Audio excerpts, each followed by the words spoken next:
Boa tarde, pessoal. Vamos dar continuidade às nossas aulas de biologia e dando prosseguimento ao conteúdo que nós iniciamos na última aula, que foram os seres vivos. Então, vimos os protistas, Monera e Fungi, e hoje vamos ver o reino Plantae. O reino Plantae, ele é representado pelos vegetais, né? Pelas algas, pelas briófitas, pteridófitas, angiosperma e gimnospermas, tá? Então, nós vamos fazer uma projeção ali para nós acompanharmos as principais características do reino Plantae, tá? Então, o reino Plantae, ele é constituído por células eucariontes. Então, ele é um organismo eucarionte. Só para a gente relembrar, os eucariontes, eles são o quê? São os seres que contêm células que apresentam membrana nuclear, né? Então, eles são eucariontes. Vamos enumerar aqui as características. Eucariontes. Só para relembrar, seres eucariontes são seres cujas células, o núcleo, né? O núcleo das células, o núcleo, apresenta a carioteca, que é a membrana nuclear. Falei aqui da vantagem evolutiva desses grupos, dos eucariontes, porque eles vão apresentar a carioteca e, consequentemente, todo o material genético ele vai estar protegido pela carioteca. Eles são pluricelulares, tá? As plantas, elas são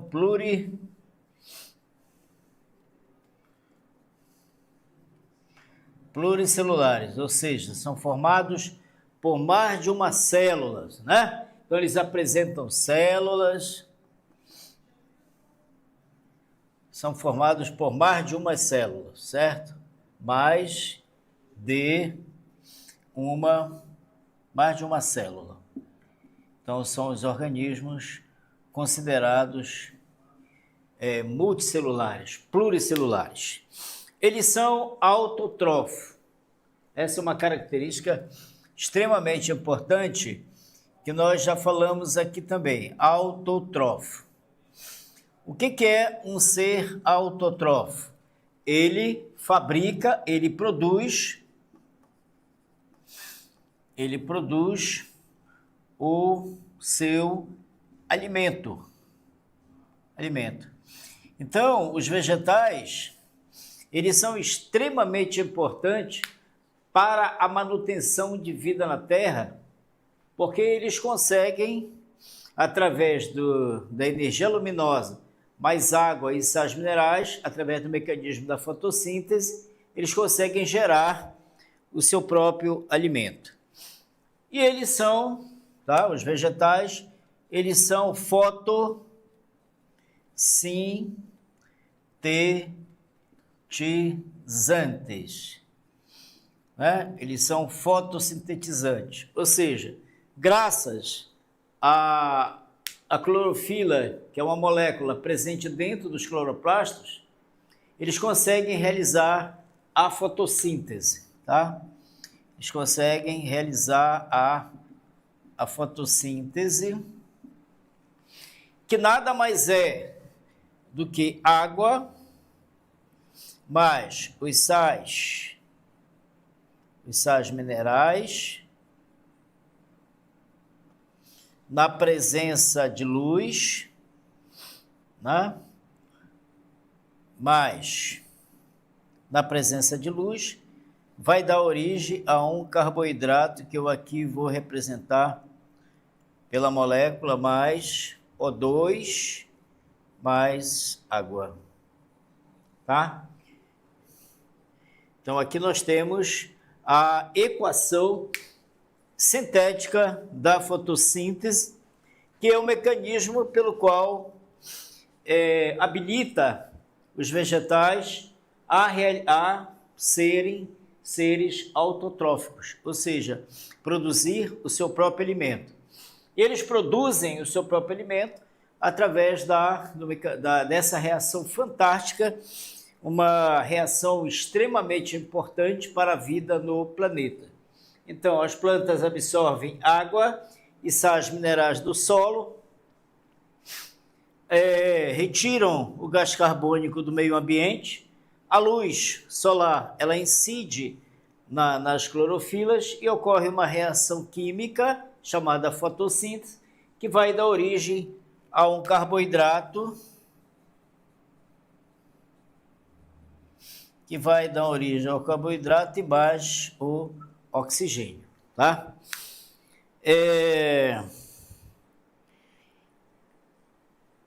Dentro do mecanismo da fotossíntese, as plantas elas fazem fotossíntese porque elas conseguem, as plantas que apresentam caule, as plantas que possuem raízes, elas conseguem retirar, através das raízes, elas conseguem retirar a água e os sais minerais. E aqui no caule tem um vaso chamado de xilema. Xilema, que é o vaso condutor de seiva bruta.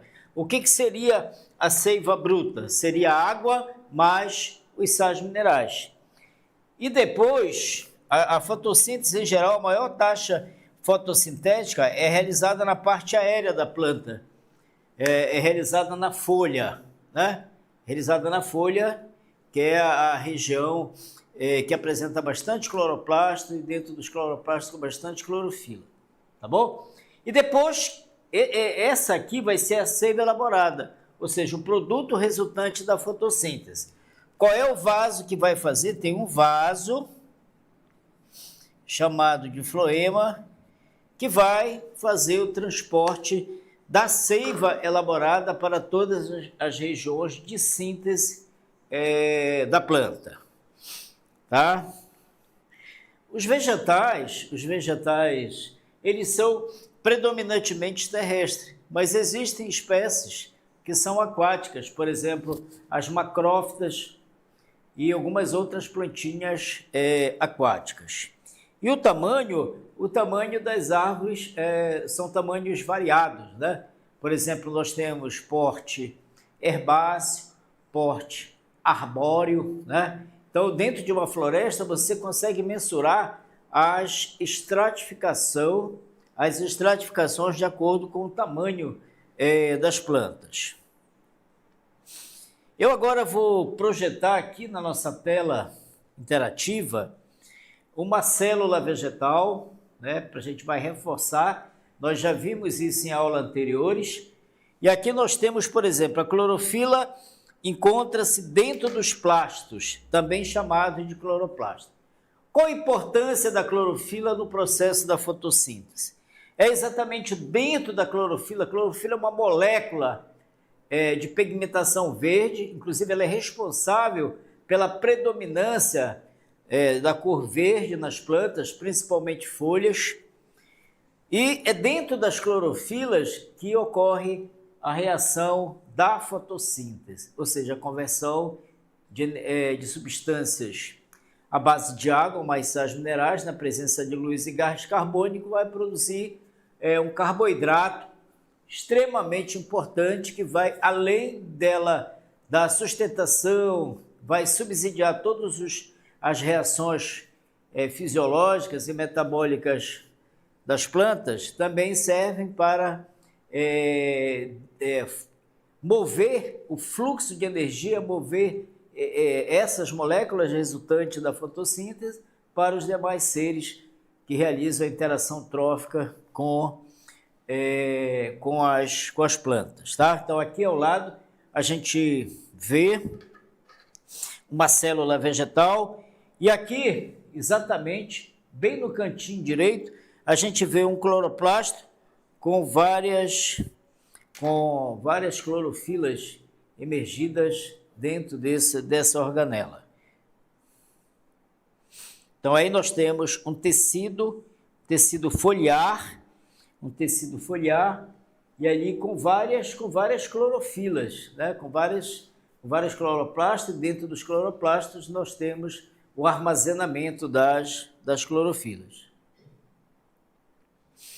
Bom, aqui a gente tem uma representação simplificada do processo de nutrição vegetal, né? Processo mostrando como que ocorre, quais as interações físicas e químicas que contribuem para a consolidação da fotossíntese. Então, a gente tem aqui no sistema radicular, o que a planta retira do solo? Através da raiz, retira água e sais minerais. Água e sais minerais, tá? Então, a água e os sais minerais, eles são absorvidos exatamente por uma estrutura chamada de pelos absorventes. Pelos absorventes que estão localizadas nas extremidades do sistema radicular. Então, a água e os sais minerais que são utilizados no processo da fotossíntese, eles são retirados do solo, tá? Daí a importância da planta, ela ter sempre uma irrigação, ela ter água, tá? Exatamente que a água ela é fundamental para o processo de produção de alimento pelas plantas. E essa água, à medida que a planta ela começa a transpirar, o que é transpirar? É perda de água, né, na forma de vapor. Então a planta ela realiza um processo muito interessante que vai dar toda a energia para que a água consiga subir e vá até a folha para realizar o processo da fotossíntese. Então, à medida que a planta começa a transpirar, ela começa a perder água. E essa água, em geral, ela sai pelos estômatos. Pelos estômatos, que são estruturas localizadas no limbo foliar. Então, na borda de uma folha, existem várias aberturas, e essas aberturas são chamadas estômatos. Então, os estômatos, através dos estômatos, a planta começa a transpirar, ela começa a perder água. À medida que ela vai perdendo água, por diferença de potencial, de gradiente, a água tende a subir.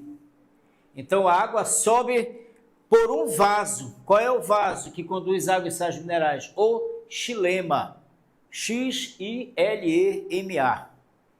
Então, a água e sais minerais sobem e vão para onde? Para a folha, as folhas.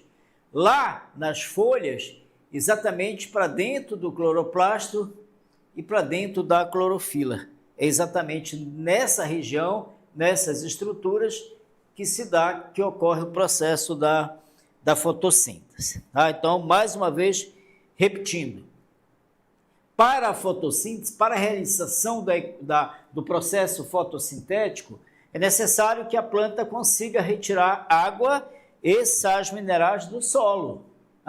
Ela retira água e sais minerais do solo. Essa água vai exatamente para as folhas, lá para dentro dos cloroplastos, exatamente na clorofila. A clorofila é uma molécula, ela é verde, essa molécula, é responsável pela pigmentação verde das plantas. Dentro da clorofila, água e sais minerais, em presença da luz. A luz é fator preponderante, a luz ela vai excitar, é assim que a gente fala, vai excitar ou carregar energeticamente a molécula da clorofila. Na presença do gás carbônico, aí vai se consolidar o processo da fotossíntese, resultante em um carboidrato mais oxigênio. Hoje a mídia, ela fala muito em sequestro de carbono. Nós devemos preservar algumas áreas para que a gente consiga atrair crédito de carbono. O que seria isso? Exatamente é o carbono que é utilizado na reação da fotossíntese. Então, as plantas, na fotossíntese, além da água e sais minerais e da luz, ela absorvem da atmosfera o gás carbônico. Por onde entra o gás carbônico? Entra pelos estômatos, por onde sai a água na forma de vapor. Então, as plantas, elas transpiram, que é a perda excessiva de água, a perda de água, né? Esse mecanismo é importante porque ele provoca uma energia, ele provoca um gradiente que faz com que a água vá do solo até as regiões aéreas, especificamente até as folhas. Bom, e agora que nós já caracterizamos o reino vegetal, nós vamos então conhecer quais são os representantes do reino plantae. Então vamos olhar na nossa tela interativa, nós temos ali dois grupos, que as plantas, na realidade, elas vão se classificar, uma macro classificação em plantas criptógamas. Então, plantas criptógamas são plantas que não produzem flor e, consequentemente, não produz flor, nem fruto e nem semente. E aí nós temos como representante as briófitas e as pteridófitas, né? As briófitas são conhecidas como musgo. Agora, principalmente nessa época de muita chuva, em algumas paredes onde aquela parede se torna úmida, favorece ali a chegada de esporos. Algumas vezes são algas, mas outras vezes são briófitas, que são os musgos. Então, os musgos exatamente são plantinhas extremamente pequenas, são as chamadas criptógamas, né? Não produzem flores, frutos e sementes, e elas, normalmente, elas habitam, vivem em locais extremamente úmidos. Então, as plantas criptógamas, que não produzem flores, frutos nem sementes, elas são subdivididas em dois grupos, briófita e pteridófita. As briófitas são os musgos, as hepáticas, e as pteridófitas são as samambaias e avencas. São também classificadas como vegetais inferiores. Eu não gosto muito de usar esse termo vegetal inferior, mas na literatura você observa com muita frequência. Então, os vegetais inferiores, eles são representados pelas briófitas e pelas pteridófitas, ou seja, que na realidade vai formar o grupo chamado grupo criptógamo, que são vegetais que não apresentam flores, frutos nem semente. O outro grupo vão ser as plantas fanerógamas. As plantas fanerógamas, elas têm uma característica que é a produção de sementes, né? E essas plantas fanerógamas, elas são divididas em gimnospermas e angiospermas. As gimnospermas, elas produzem flor, produzem semente, mas não produzem o fruto. Exemplo, os pinheiros, né? Os pinheiros do Paraná, as araucárias em geral.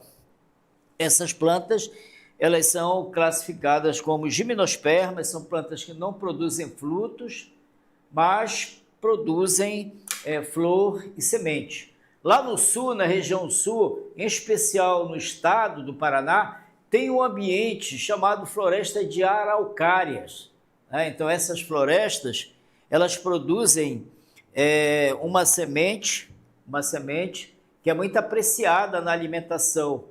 Então, o pessoal lá adora essas frutas. E as angiospermas são as plantas consideradas mais evoluídas, né? São plantas que produzem flores, frutos e sementes, né? Então, qualquer planta que produz frutos, por exemplo, a mangueira, cajueiro, laranjeira, abacateiro, são plantas que pertencem às angiospermas. Então, dentro de uma escala evolutiva, são as plantas mais evoluídas, plantas mais diferenciadas, mais especializadas. Por quê? Porque elas produzem flores, frutos e sementes.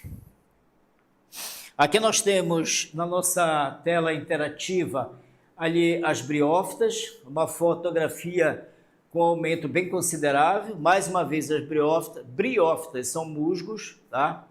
Ali ao lado, uma foto de uma pteridófita, de uma samambaia. Todos nós conhecemos as samambaias, né?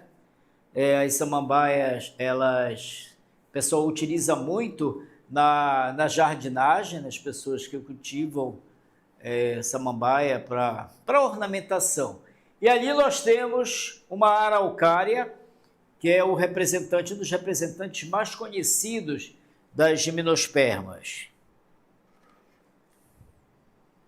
E nessa foto aí nós temos uma fotografia, se não me falha a memória, isso é uma maçã, um exemplo das angiospermas, plantas que produzem flores, frutos e sementes. Mas assim, a goiabeira, o açaizeiro, qualquer planta que produz flor, fruto e semente, são plantas classificadas como angiospermas. Bom, aqui nós temos lá ali um organograma mostrando a provável evolução, a macroevolução, uma evolução bem geral das plantas. Então, as plantas, elas ascenderam a partir das algas verdes. Então, grande parte da vida, a vida vegetal e a vida animal, começou na água. Quando a gente analisa, faz um perfil filogenético, um perfil de origem, né, de evolução das espécies, a gente percebe que a maioria da vida animal e vegetal teve início no mar, né? E os vegetais não foram diferentes. Então, os vegetais, eles evoluíram a partir das algas verdes, que são considerados os ancestrais mais remotos, os ancestrais mais antigos, das plantas, depois as briófitas, pteridófitas, gimnospermas e angiospermas. Não sei se vocês percebem lá na tela, por exemplo, número 1, algas verdes, depois 2, briófitas, 3, pteridófitas, 4, gimnosperma e 5, angiosperma. Então, é o ranking para explicar um pouco da sequência evolutiva das plantas. Bom, então aqui é um texto, só para a gente fixar mais o que nós falamos. Acredita-se que os vegetais evoluíram a partir de um grupo de algas pluricelulares, porque, como eu falei, nem todas as algas são unicelulares, tem algas que são pluricelulares, né? A alga não tem raiz, algas não tem tronco, mas algas têm uma estrutura muito parecida com uma folha, Então, essas algas são algas pluricelulares. Então, acredita-se que os vegetais evoluíram a partir de um grupo de algas pluricelulares. As algas não possuem raiz, caule e nem folhas. Elas têm um talo que é muito similar a uma folha. Por isso que as algas têm um grupo de alga que é chamado de talófitas. É uma matéria, um corpo verde, que na realidade morfologicamente não é nem raiz, nem caule e nem folhas, tá? Elas não possuem também vasos condutores de seiva, né? Por exemplo, algas, elas não possuem nem xilema e nem floema, pois por serem aquáticas, elas absorvem substância da própria água, tá? A substância para as reações fotossintéticas. Na aula passada eu fiz um comentário muito interessante sobre a questão da produção da taxa de oxigênio para o planeta. Aí muitas vezes se vier uma pergunta, por exemplo, em um concurso, e você não fizer uma reflexão embasado nos preceitos teóricos da botânica, você pode errar. Por exemplo, quem produz mais oxigênio para o planeta? Quem produz mais oxigênio? São as plantas superiores, as plantas que compõem as grandes áreas de floresta do planeta, ou são as algas? São as algas. Então, as algas são organismos que produzem a maior quantidade de oxigênio para o planeta. Então, esse oxigênio que nós respiramos, a maior produção dele exatamente é feito pelas algas. Porque as plantas, elas produzem o oxigênio na fotossíntese, mas elas retroutilizam exatamente no mecanismo da respiração. Olha, as plantas respiram? Sim, as plantas respiram. Então, a respiração é respiração, tá? Então, as plantas, elas respiram, e elas respiram o quê? Elas respiram o oxigênio e elas vão demandar o quê? O gás carbônico. Mas o gás carbônico, ele é consumido na fotossíntese. Vejam só esse conjunto de reações, essas habilidades que confere à planta ser produtora do seu próprio alimento. Tá? Isso é muito interessante, então a gente tem que tomar muito cuidado com as pegadinhas. A maior taxa de oxigênio que está disponível no planeta para a respiração dos demais seres vivos não é produzida essa quantidade de oxigênio pelas plantas, e sim pelas algas que vivem nos mares. Então, nesse slide ao lado, nós temos vasos condutores de seiva, né? Vasos condutores de seiva, nós já falamos aqui. As plantas vasculares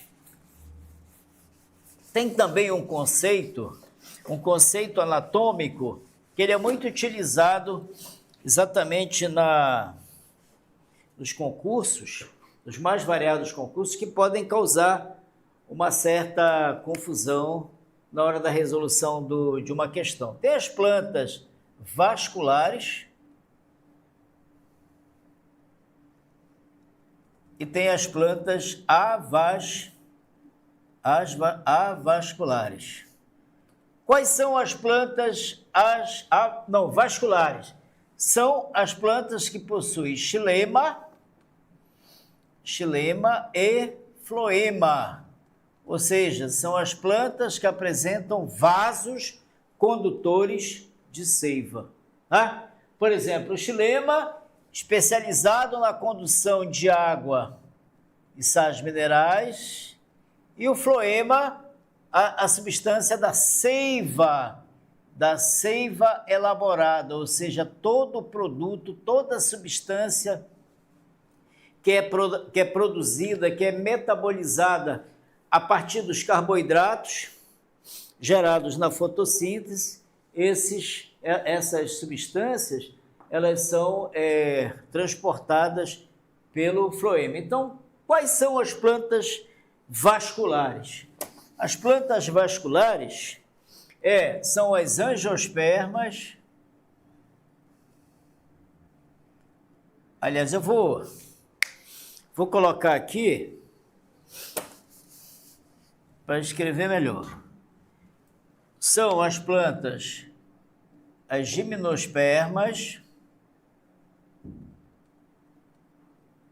e as angiospermas, né?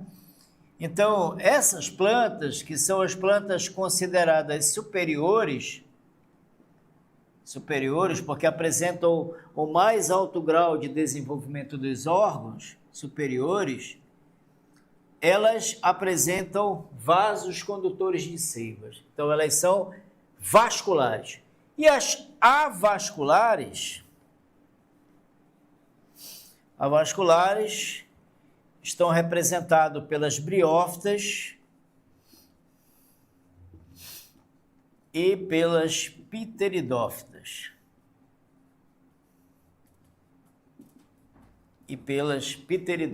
Né? São plantas que não apresentam xilema nem floema. Aí vocês poderiam perguntar, como que é a circulação dos nutrientes na planta? Essa circulação se dá por osmose, se dá ou por difusão, que é um processo passivo, por difusão passiva, sem gasto de energia, ou por difusão ativa, que é um processo que se dá que gasta muita energia. Então aqui, na nossa tela interativa, tem um desenho de um caule, né? Aquele caule lá, caule com uma folha. O que mostra aqui? a folha, fruto. Aí no caule, a gente vai ter interiormente ao caule, na parte mais interna do caule, vai se localizar o xilema, que é o vaso condutor de seiva bruta, condutor de água e sais minerais. E mais próximo da casca está o floema. Então, os vasos é xilema e floema. Xilema é o condutor da seiva bruta, água e sais minerais. E o floema é a seiva elaborada, são os carboidratos, são os hormônios, são todos os compostos químicos importantes para a vida, importantes para a fisiologia vegetal. Tá? Bom, aqui tem um texto muito interessante, sempre a gente trabalha um pouco da anatomia, mas a gente faz um comentário sobre a importância dessas estruturas ao lado. Então está ali, no decorrer da evolução, novas estruturas se desenvolveram nas plantas, como órgão para fixação e absorção de água e sais minerais, que agora estão no solo, né? A epiderme, que é um tecido de revestimento, assim como nós temos a nossa pele, as plantas também têm uma camada de revestimento, e essa camada de revestimento ela é muito importante porque ela evita a perda excessiva de água, ela evita o mecanismo da desidratação. E tem células especiais, que eu já falei, chamadas estômatos, que a gente vai mostrar daqui a pouco uma figura, que permitem a troca de gases entre o vegetal e a atmosfera. Quais são esses gases? É o oxigênio e o gás carbônico. O oxigênio ele é importante para a respiração das plantas. Assim como o oxigênio ele é vital para a gente, o oxigênio é vital para as plantas também. E as plantas, tanto elas inspiram, elas utilizam o oxigênio no mecanismo da respiração, como também elas utilizam o gás carbônico no processo da fotossíntese. Então, mais uma vez, eu vou comentar sobre alguns conceitos importantes. Sequestro de carbono, eu sempre venho batendo isso porque isso está sendo muito comentado. Agora, vamos preservar. Às vezes, a pessoa quer fazer uma empresa, quer fazer um empreendimento, então o governo federal, os órgãos ambientais, eles exigem que seja feito um estudo de impacto ambiental, EIA-RIMA. E esse EIA-RIMA... Gente, um momento que o microfone caiu. O som ficou baixo.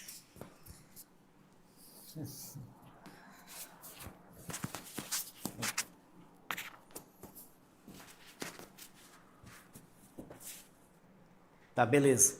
Eu estou gesticulando muito e aí o microfone caiu. Então, através do EIA-RIMA, é contemplado, por exemplo, mensurado os impactos ambientais. Às vezes, os impactos, eles não perpassam somente pela poluição do ar, pela poluição dos rios, dos corpos d'água, mas o impacto principalmente na produtividade primária, que nos ecossistemas terrestres, os principais órgãos de produção primária estão representados pelas plantas. Então, ainda agora eu falei em estômato, aquela primeira fotografia da esquerda, lá em cima, é um estômato. Aquilo ali é uma fotografia com microscopia eletrônica que mostra exatamente o estômato aberto.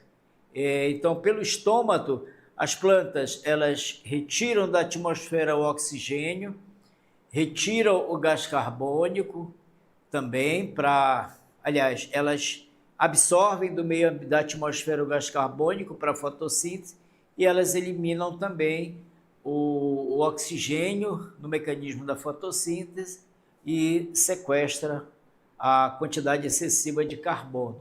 Então, o sequestro de carbono nada mais é do que a retirada dessa concentração alta que é gerada para a atmosfera através de agentes poluentes, e as plantas Então, se você manter um percentual, uma parcela intacta, tá, na tua área, você está contribuindo para a diminuição da concentração de gás carbônico através do uso do gás carbônico na fotossíntese. Isso é traduzido nesse termo ecológico, o pessoal fala muito de sequestro de carbono. Fala um pouco de uma outra característica importante das plantas, sobre a reprodução, né? Assim como os animais, as plantas, elas apresentam um aparelho reprodutor, as plantas superiores, né? Por exemplo, as plantas fanerógamas, aquelas plantas que produzem flores, o aparelho reprodutor é a flor, né? É a flor, tá? Então, a forma de se reproduzir também se modificou. Ao longo da evolução, no curso evolutivo das plantas, elas se especializaram no sentido anatômico, e isso foi benéfico para o processo de reprodução. As algas, por viverem em meio aquático, elas produzem gametas flagelados, que nadam uns em direção aos outros. Os vegetais, por viverem em solo firme, os vegetais superiores, as gimnospermas e angiospermas, as plantas fanerógamas, foram ao longo do tempo adquirindo outras formas de reprodução que nós vamos evidenciar a seguir. Quando a gente fala que as plantas elas são superiores porque elas apresentam um desenvolvimento anatofisiológico muito maior do que, por exemplo, o briófita e pteridófita. Então, tem um grupo de plantas, as plantas fanerógamas. As plantas fanerógamas são as plantas que possuem flores, né, que produzem flores. E aqui nós vamos ter angiospermas,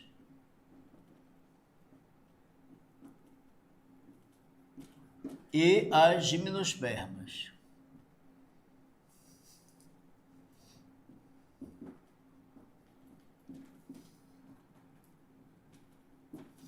Angiospermas e gimnospermas. Então, aqui.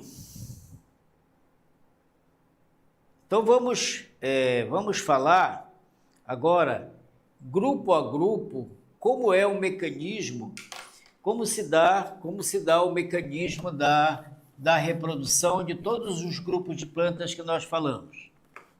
Ou seja, das plantas inferiores e das plantas superiores. Primeiro que nós vamos falar é sobre as briófitas, né? Sobre o mecanismo de reprodução das briófitas. Então, ali tem umas imagens.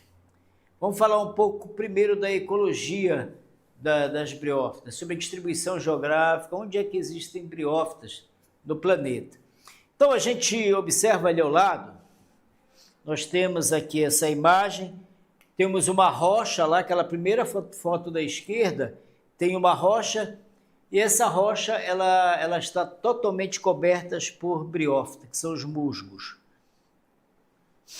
Aqui, nessa foto ao lado, tem o líquen. O que é o líquen, gente?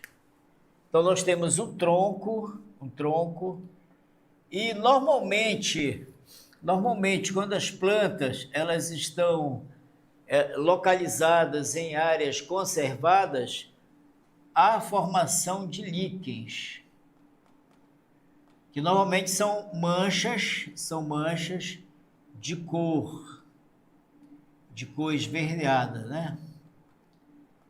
De cor esverdeadas. E o que são líquens? Líquens são a associação entre fungos e algas. Então, eles estão em uma interação, tá? E um mutualismo, um precisa do outro, tá? E aqui embaixo Vamos observar aí na nossa tela interativa que a gente tem naquela foto de baixo da esquerda as hepáticas. Plantas hepáticas são exemplos de briófitas.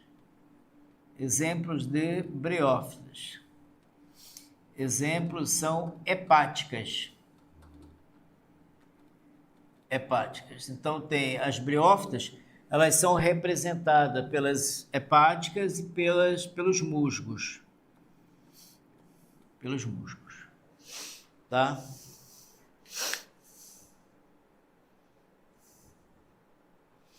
Agora, a gente vai vamos relacionar as principais características das plantas briófitas. As principais características das briófitas. Isso aqui é importante a gente fazer esse comentário bem devagar. As briófitas, elas foram as primeiras plantas que ocuparam o ambiente terrestre. Ou seja, a vida vegetal, ela ascendeu, ela evoluiu de onde? Ela evoluiu dos ambientes aquáticos, do mar. As primeiras algas, eles eram marinhas. Depois elas foram se especializando, isso não foi de uma forma abrupta. Essa saída, a conquista da Terra pelas algas, ocorreu isso há mais de milhões de anos. Isso aí não foi assim, 1 mês, 2 meses, 1 ano, não, isso é milhões de anos. Então, as briófitas foram as primeiras plantas que ocuparam o ambiente terrestre. Elas são minúsculas e vivem em ambientes úmidos, como nós mostramos ainda agora o hábitat, por exemplo, o hábitat preferencial das briófitas. Bom, que característica possui esse ambiente para que se estabeleça populações de briófita? Ambientes úmidos, né? Ambientes desprovidos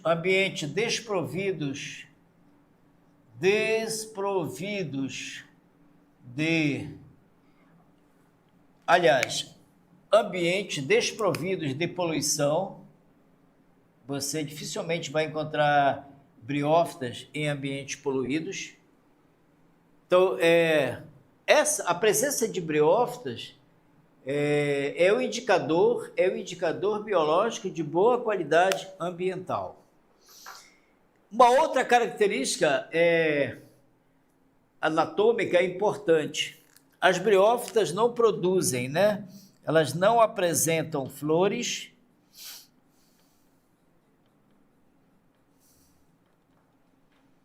Elas não apresentam flores, frutos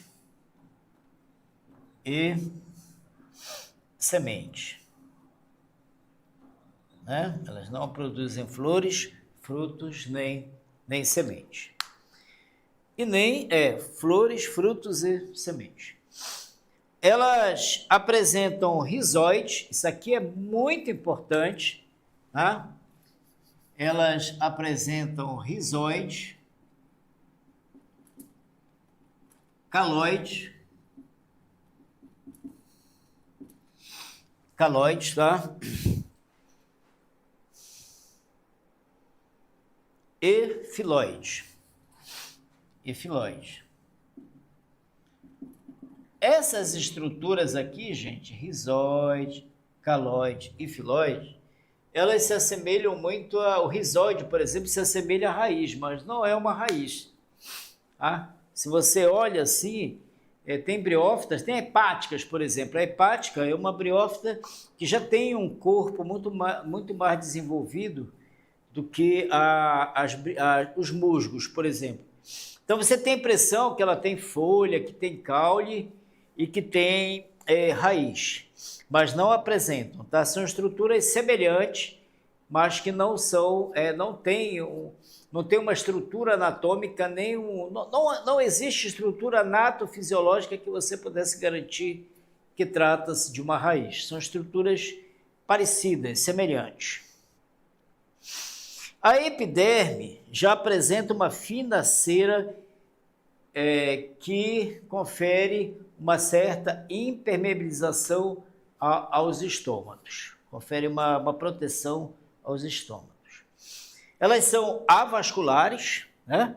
Como nós falamos ainda há pouco, elas são avasculares, uma característica importante, avasculares. Avasculares não apresentam vasos condutores de seiva, não apresenta nem xilema e nem floema.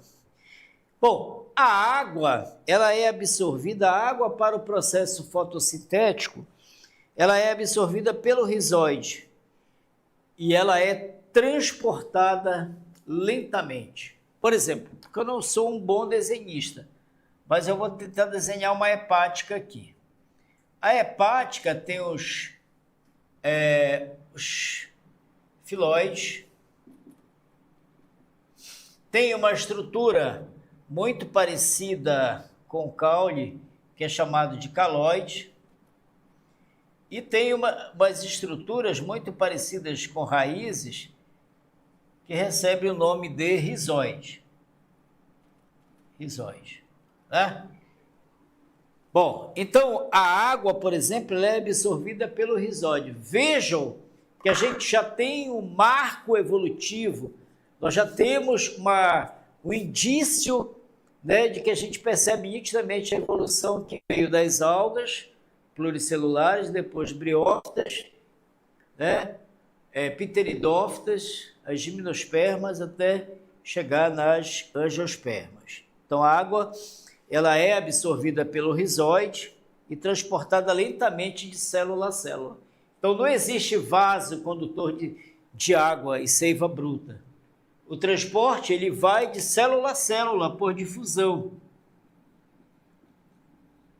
Então o transporte da água nas briófitas se dá de célula a célula, por quê? Porque não há formação de vaso. Tem o caloide, mas no interior do caloide não tem xilema e nem tem floema. Não apresenta tecido de sustentação, tá? Não apresenta tecido nenhum de sustentação. A ausência dos vasos condutores e dos tecidos de sustentação não permite que as plantas alcancem um maior tamanho. Então elas são de porte, principalmente as briófitas, elas apresentam um poste minúsculo, né? Uma altura ou uma estrutura corporal bem pequena. As samambaias, elas já são bem maiores. Por exemplo, na Mata Atlântica e outras florestas do planeta, da Ásia, da parte tropical da Ásia, em áreas úmidas, nós vamos encontrar as samambaias gigantes. As samambaias gigantes, elas têm um porte muito parecido com palmeiras, com pequenas palmeiras, mas da mesma forma não tem raiz, tem rizóide, tem caloide, mas não tem vaso condutor de seiva, e tem os filóides, que são estruturas parecidas com folhas, mas que na realidade não são folhas. Bom, aqui eu vou mostrar para vocês um desenho ali, uma estrutura de um musgo.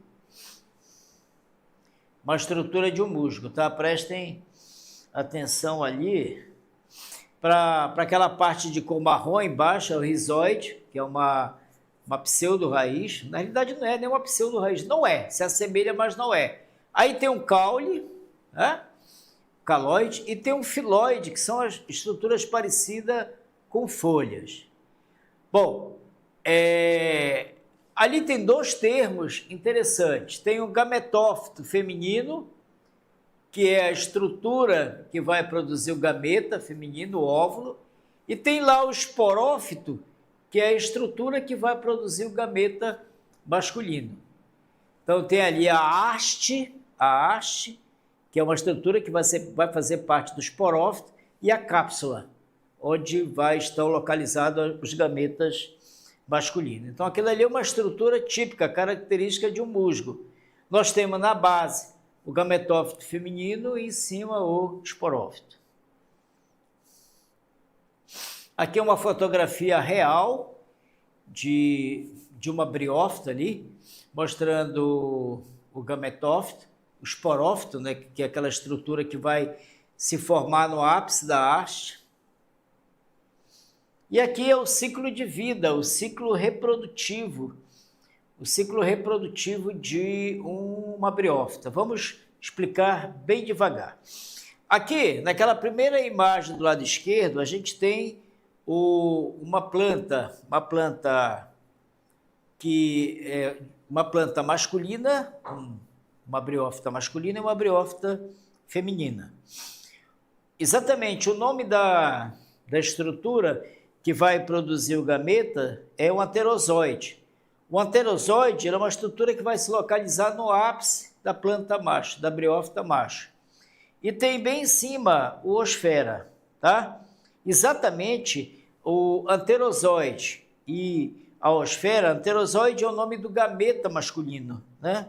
Gameta masculino, chamado de anterozoide. E o gameta feminino é a osfera. Tá? Por exemplo, em humanos e outros animais, o gameta masculino é chamado de espermatozoide e o feminino é chamado de óvulo. Nas briófitas, o gameta masculino é chamado de anterozoide e o gameta feminino é chamado de oosfera.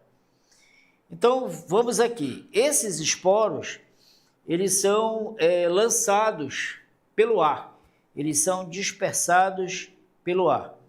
E ocorre exatamente a dispersão do anterozoide que vai adentrar, a osfera vai adentrar no tubo, que é chamado, que em plantas superiores é chamado de tubo polínico. Aí não é tubo polínico, exatamente a abertura do aparelho feminino.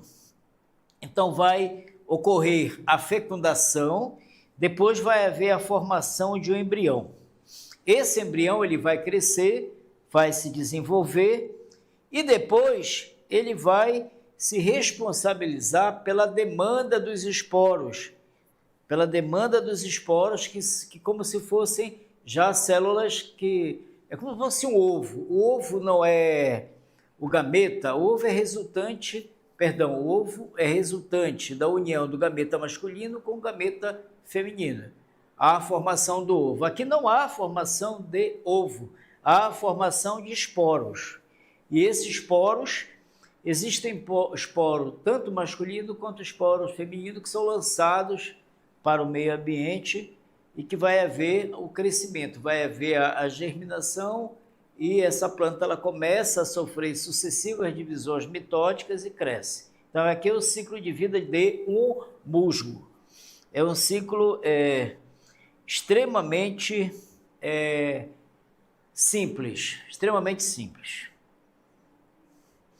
Aqui nós temos as pteridófitas. As pteridófitas, elas são representadas pelas samambaias e avencas, né? Pelas samambaias e avencas.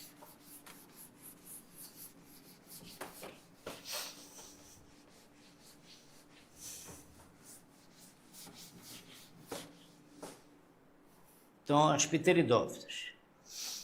Aí nós temos vários tipos de pteridófita. E eu falei para vocês que na Mata Atlântica, não é só na Mata Atlântica, em outras áreas de floresta tropical, úmida, existem as samambaias gigantes, chamadas de samambaia-açu. Então, nós vamos fazer a projeção na nossa tela interativa de uma imagem que aparece uma samambaia-açu. Ela tem um porte parecido com uma palmeira, né? Ela tem uma estrutura que lembra um caule, e essa estrutura se assemelha muito ao tronco de uma palmeira. É a foto de baixo ali da tela interativa, chamada de samambaia-açu. Bom, eu acho que todos nós já vimos uma folha de uma samambaia. Na realidade, as samambaias, elas apresentam folhas compostas, né? Que apresentam vários folíolos. Ela apresenta uma folha composta, né? Que apresenta vários folíolos. Cada estrutura dessa que eu estou desenhando é um folíolo. É um folíolo, né? E na parte ventral desses folíolos, nós vamos encontrar umas estruturas de cor marrom. Essas estruturas de coloração marrom é chamada de soro, chamada de soro. Soros da samambaia. Então aqui nós temos ali vários tipos. Tem uma samambaia muito bonita, chamada popularmente de avenca, muito utilizada na ornamentação para vasos. A gente vê com mais frequência os soros. Então aqueles pontos marrons ali são os soros. Mas exatamente o que são soros? Os soros, eles são formados pelos gametas. Tá? Tanto o gameta masculino, quanto o gameta feminino. Então esses soros, eles estão localizados abaixo dos folíolos, na parte ventral do folíolo. Eles são de coloração marrom e aqui vai estar contido a estrutura que vai dar origem aos gametas, ao gameta masculino e o gameta feminino.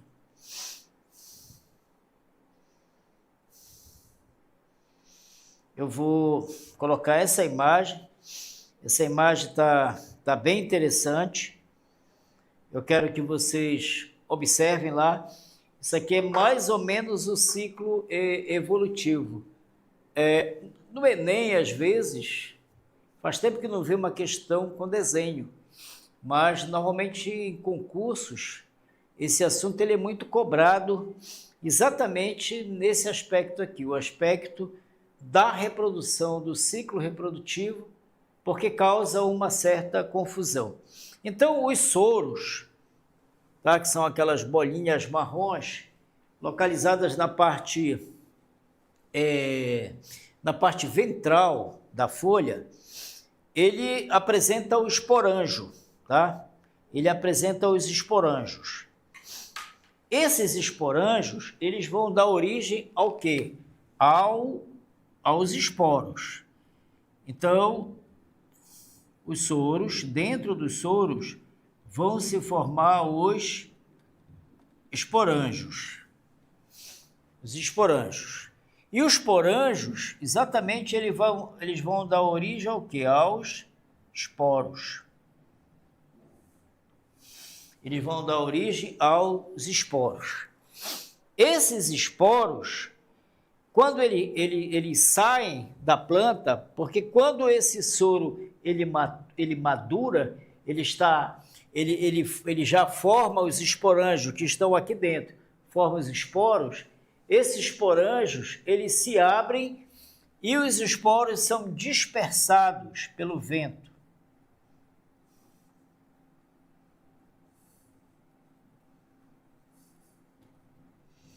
São dispersados pelo vento e caem ao solo.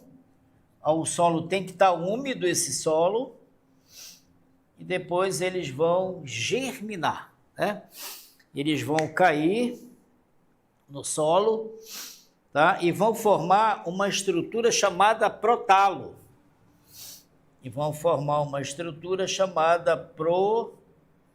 Protalo. Uma estrutura chamada protalo. Esse protalo, na realidade, ele é um gametófito hermafrodita, né? O protalo, vou colocar entre parênteses, ele é um gametófito hermafrodita. Por quê? Porque ele vai produzir tanto gameta feminino quanto gameta masculino. Hermafrodita, né? Porque ele vai formar tanto o gameta masculino quanto o gameta feminino. Bom, ele vai se desenvolver, esse protalo, ele vai se desenvolver e vai formar uma estrutura, como se fosse uma samambaia adulta. Então ele vai formar duas estruturas, o arquegônio, né? ele vai formar duas estruturas, o arquegônio,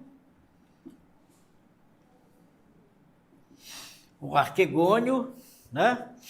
E vai formar o anterídeo.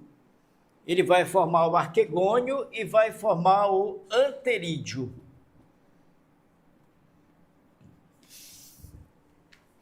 O arquegônio, ele vai dar origem ao gameta feminino chamado de oosfera, tá? Então, o arquegônio, ele vai dar origem ao gameta feminino. O arquegônio vai dar origem à oosfera.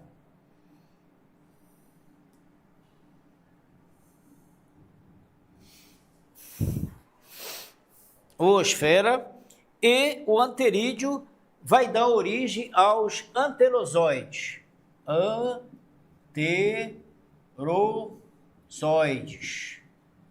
anterozoides. Isso aqui são os gametas. Isso aqui vai ser o feminino e aqui vai ser o gameta masculino. Vai ser o gameta feminino. Bom, aí vai ocorrer a fecundação, tá? Eles vão se encontrar, tá? Vai ocorrer a fecundação.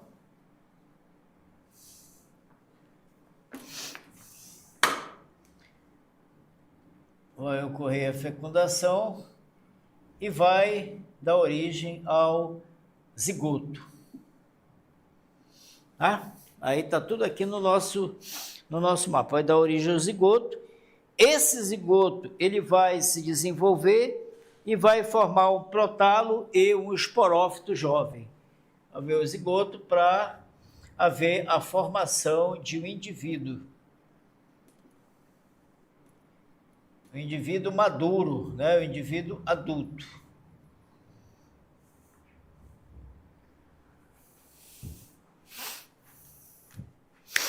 Certo? Aí depois ele cresce, vai se desenvolver e vai dar origem a uma samambaia adulta. A gente está preparando um material que a gente vai fazer a divulgação lá no Classroom para vocês estudarem.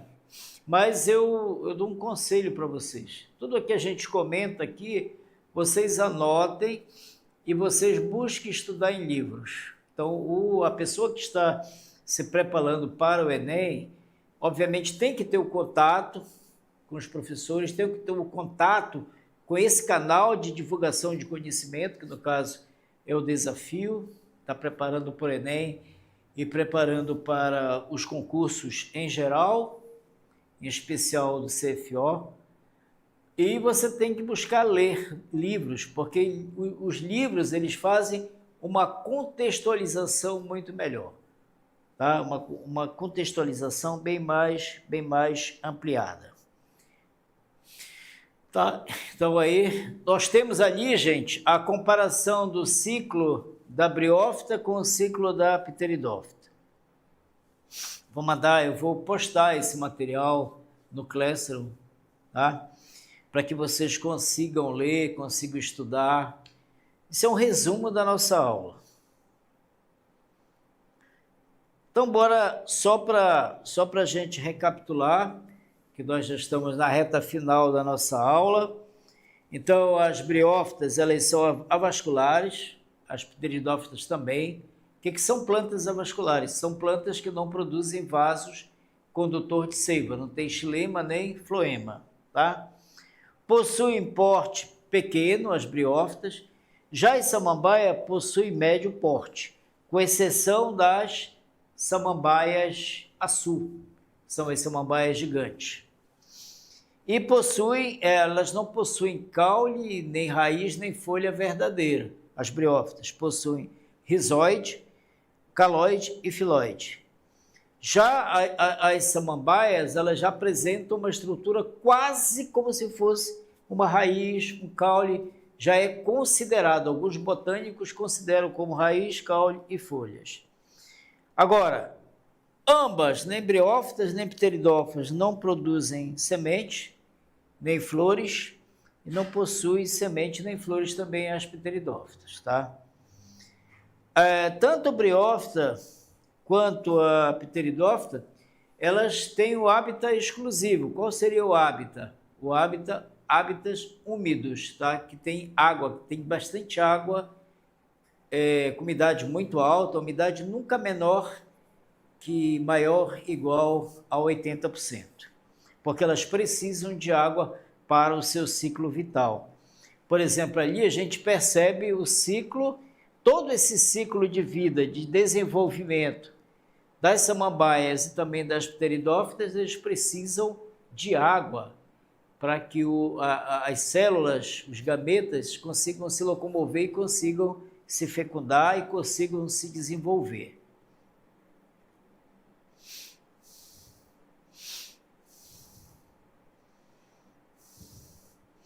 Bom, para a gente fechar a nossa aula de hoje, a gente trouxe aqui uma curiosidade para vocês, exatamente perguntando quais são as maiores árvores do mundo.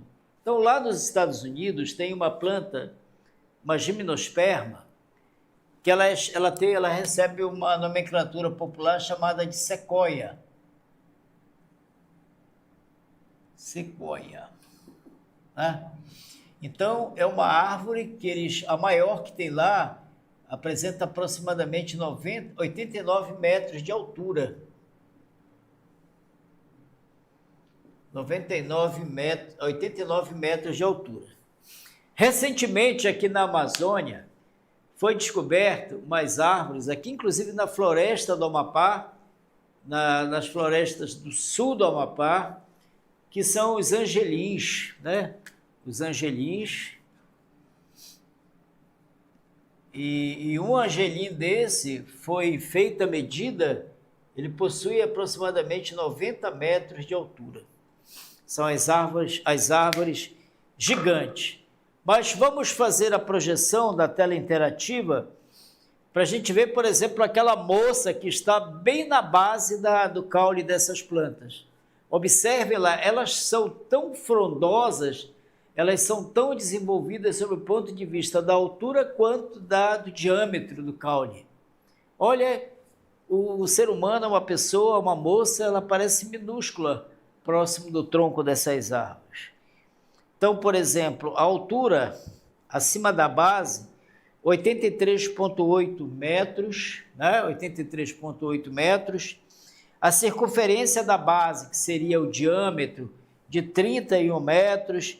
O diâmetro máximo da base, 11 metros. Diâmetro, 18,3 metros acima da base, ou seja, uma árvore extremamente frondosa. E, por exemplo, foi feita a estimativa do tempo de vida dessa árvore, ela é estimada em 2.200 anos. Esses angelins de 90 metros que foram encontrados aqui nas florestas do sul do Amapá, a equipe que foi lá fez a medida e a estimativa da idade, mais de 500 anos, né?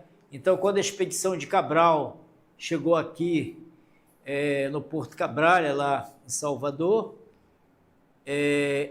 essas árvores eram filhotes, né? Eles eram esses angelinhos já estavam aqui e eram filhotes de angelim ainda, tá? Então, pessoal, nós vamos finalizar nossa aula de hoje.